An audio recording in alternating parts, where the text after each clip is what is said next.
के बाहर वाला बाजार हो रहा है। बिल्कुल। ऐसा लग रहा था कि थोड़ा ठीक होने की कोशिश कर रहा है। 10-12 दिन हो गए कंसोलिडेशन करते हुए, कुछ कुछ संकेत अच्छे भी आ रहे थे। एफआईएस की बिकवाली थोड़ी कम हो रही है, घरेलू फंड थोड़ा ज़्यादा खरीद रहे थे कंपेरेटिवली। डॉलर इंडेक्स आपका 106-106.50 के आसपास आ गया, राइट। रुपया भी नीचे से थोड़ा रिकवर हो रहा है। Correct. 2 दिनों से थोड़ा सा मिड कैप स्मॉल कैप ने थोड़ी ठंडक दिखाई है। 2 दिन पहले, आज का छोड़ दे, परसों बैंक निफ्टी ने एक अच्छा ब्रेकआउट देने की कोशिश की। सब कुछ ठीक होने के बावजूद अचानक से बिना किसी बड़े कारण के आप गिर जाए। अच्छा, आज तो आपके पास कोई ग्लोबल भी ऐसे खास कारण नहीं कि जिसकी वजह से आपको बहुत डर लगे, बिल्कुल। कि जिसकी वजह से गिरना चाहिए। कोई टेरिफ वॉर की खबर नहीं है, नहीं। अमेरिका छोटी मोटी उनकी समस्याओं से गिरा है। एफआईएस की बिकवाली भी नेट तो कल 2,500 करोड़ की थी, ऐसा भी नहीं। तो ऐसी सिचुएशन में हफ्ते के आखिरी दिन ये कॉन्फिडेंस की कमी थोड़ा दिल तोड़ने वाली है। बिल्कुल। मज़ा नहीं आ रहा, मज़ा नहीं आ रहा। ओके। एनीवे, तो मैं ये कह सकता हूँ कि 13 दिन से आज का मिला के आज 13वां सेशन है जो निफ्टी लगातार कमजोर है। बीच में एक दिन 30 पॉइंट बंद हुआ, ऊपर 30 पॉइंट को क्या अब वो गिनने लायक नहीं है। 23,000 की निफ्टी में 30 पॉइंट क्या होता है? 0.1%। तो इफेक्टिवली लगातार 13 सेशन से आपको नेगेटिव क्लोजिंग मिल रही है एक तरह से, ठीक है। आज समस्या दूसरी है। ऐसा नहीं कि 22,800 के आसपास हम पहली बार आए हैं। 22,800 के आसपास हम लगातार रोज हो जा रहे हैं। मेरे को डर भी वही है। मैं बार बार क्या बोलता हूँ, आप ताले पे हथौड़ा मारोगे, पहले बार में बिल्कुल नहीं होगा, दूसरी बार में ये 10, 15, 20 हथौड़े मारोगे तो कभी न कभी तो हिलेगा, गोदरेज का ताला भी हिल जाएगा, राइट। तो अभी वही हो रहा है।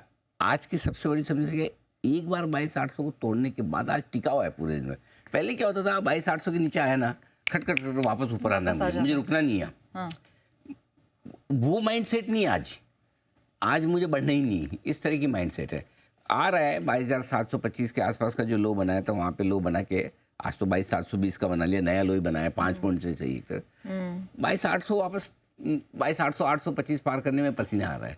तो जिस लेवल को आप पिछले 3-4 दिन से पूरे हफ्ते मजबूती से पकड़ के बैठे हो, उसको वापस नीचे के लेवल को ही पार करने में मुश्किल आ रही है इंट्राडे में। तो ये आज थोड़ी अलग वाली कमजोरी दिख रही कि मतलब है, सेलिंग है आज अच्छी वाली, वो किसी को इस लेवल पे बेचना है।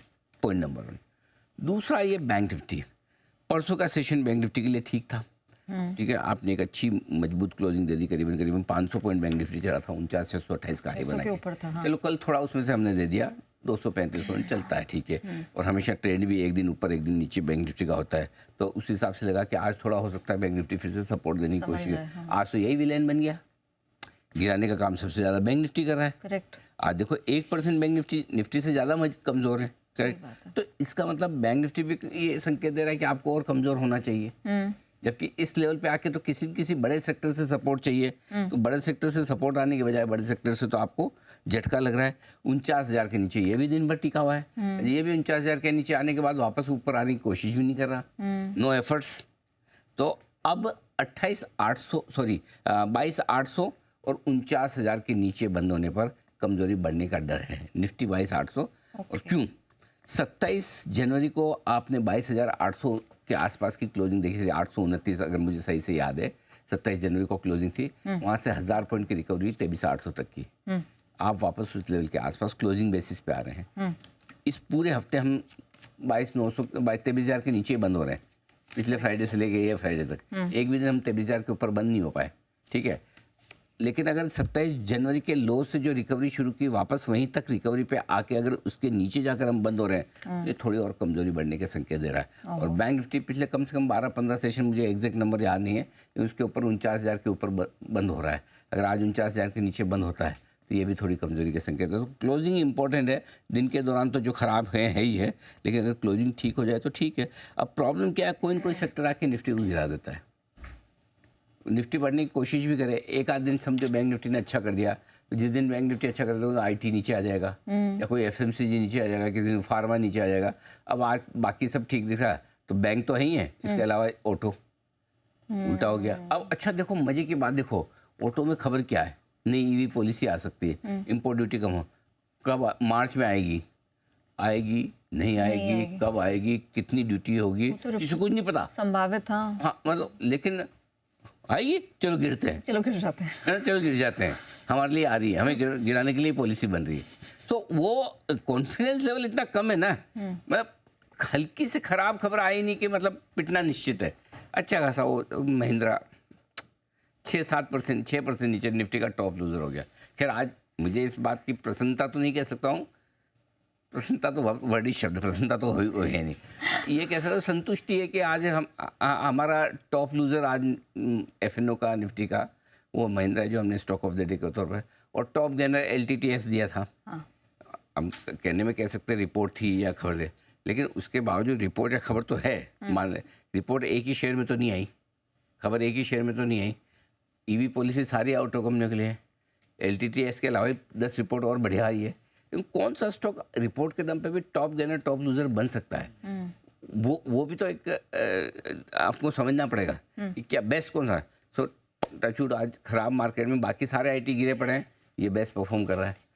इधर ऑटो में सभी गिरे पड़े हैं, ये सबसे ज़्यादा गिरा है। तो ठीक है, लेकिन अब आज यही है, मामला ढीला डाल रही है। ओके सर, इनफैक्ट ये बता भी देते हैं, वैसे तो आपने भी कहा, और ये देखा जाए कि एमएनएम का गिरना या ऑटो स्टॉक्स का प्रेशर में आना ये कोई पॉजिटिव बात तो नहीं है, लेकिन अगर स्ट्रैटेजी वाइज, इसे प्योर स्ट्रैटेजी वाइज देखा जाए तो ये बिल्कुल स्टडी और टाइमली एनालिसिस का ही नतीजा है। फिर चाहे आप एलटीटीएस देख लें या एमएनएम देख लें, इस मार्केट में जिस तरह की सटीक स्ट्रैटेजी आपके सामने समय से पहले रखी गई, वो ही आपको, आप कह सकते हैं कि लीडर से ही मिलती हुई दिखाई देती है। आज सर ने सुबह आपको क्या रणनीति सुझाई थी, एक बार आप सुन लीजिए। आपके लिए बिकवाली की राय, महिंद्रा एंड महिंद्रा में एक सेंटिमेंटल कमजोरी हो सकती है ईवी पॉलिसी के डर से, हालांकि कब होगी क्या होगी वो पता नहीं। स्टॉक थोड़ा मजबूत रहा भी है तो थोड़ी प्रॉफिट बुकिंग आ सकती है।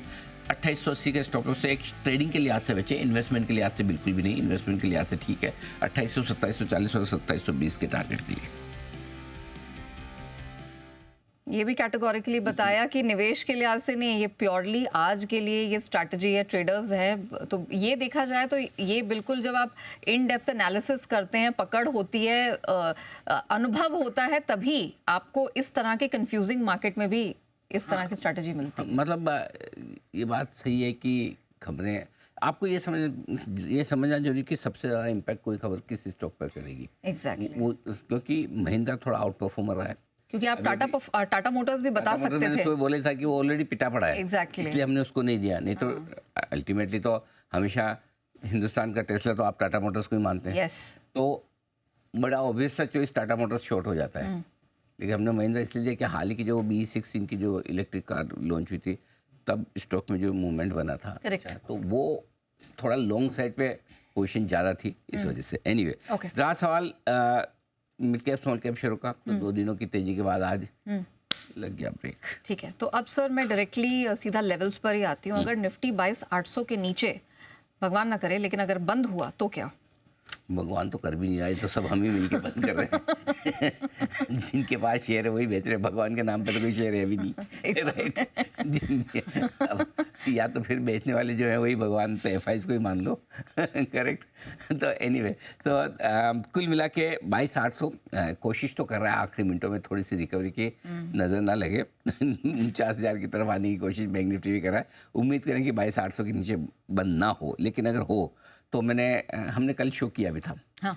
वो शो बहुत काम आएगा, एक बार फिर से रिवीजन कर लीजिएगा, कब कहाँ कैसे बाजार में लगाएं पैसे। और उसमें मैंने क्लियर कहा था कि अगला अहम सपोर्ट 22,500 के आसपास है, प्रिसाइजली 22,525 है। लेकिन एक चीज़ समझिए, जब कभी भी कोई बहुत इंपॉर्टेंट सपोर्ट लेवल होता है, ये बड़ी काम की बात है, ये इस फॉल के लिए आज के लिए नहीं इंपॉर्टेंट है, बहुत आगे भी काम आएगी।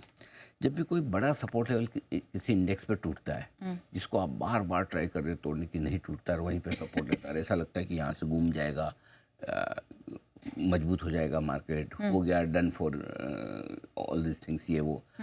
अगर वो टूटता है तो मिनिमम 2 से 3% घटना बनता है फिर इंडेक्स का, कम से कम 2 से 3% और इंडेक्स निकलेगा। इसका मतलब ये होता है कि 500 से 700 800 पॉइंट की कमजोरी आराम से फिर निफ्टी में और बन सकती है। ठीक है, ऐसी सिचुएशन में अगला सपोर्ट रेंज जो निफ्टी का निकल कर आएगा वो 22,100 से 22,300 की रेंज का है। कहाँ से आया? 22,000 से 22,300, इसको 22,100 मत करिए, 22,000 से 22,300 कर लीजिए। इस तरह के मार्केट में थोड़ा सा ना रेंज कंफर्टेबल। इस रेंज की इम्पोर्टेंस है, 22,000 22,300 की रेंज अप्रैल और मई 2024, अप्रैल और मई 2024 का लोएस्ट लेवल रहा है। वहाँ से अप्रैल और मई में इसने रिकवरी दी है, ठीक इलेक्शन के टाइम। जनवरी और फरवरी 2024 पिछला, उसका हाईएस्ट लेवल है। सो ये दोनों लेवल्स उस समय के रेंज को निकाल के मैंने ये निकाले अगला लॉजिकल सपोर्ट कहाँ पे मिलता है, यहाँ तक के रास्ता खुलता है फिर। ओके, ठीक है, ये आपके लिए है। और बैंक निफ्टी का भी, अगर बैंक निफ्टी 49,000 के नीचे बंद होता है तो क्या, एग्जैक्टली 47,800 48,050 ये आपकी रेंज है, जो 27 जनवरी के लो है इसी साल के। ओके, यहाँ से आपने रिकवरी दी बैंक निफ्टी में भी, और बैंक निफ्टी भी आपका 3,000 पॉइंट बढ़ा था, राइट। वापस अभी तक बैंक निफ्टी ने अपना डबल सपोर्ट नहीं बनाया है, डबल बॉटम तो नहीं कहूँगा, डबल सपोर्ट बोलना ठीक है। निफ्टी ने कई बार 22,800 को टेस्ट कर लिया, जी। बैंक निफ्टी ने अभी तक नहीं किया। तो बैंक निफ्टी वहाँ तक आ सकता है, अगर 49,000 के नीचे बंद होता तो 1,200 पॉइंट की जगह बैंक निफ्टी में खुलती है 2 से 2.5% सेम। ओके।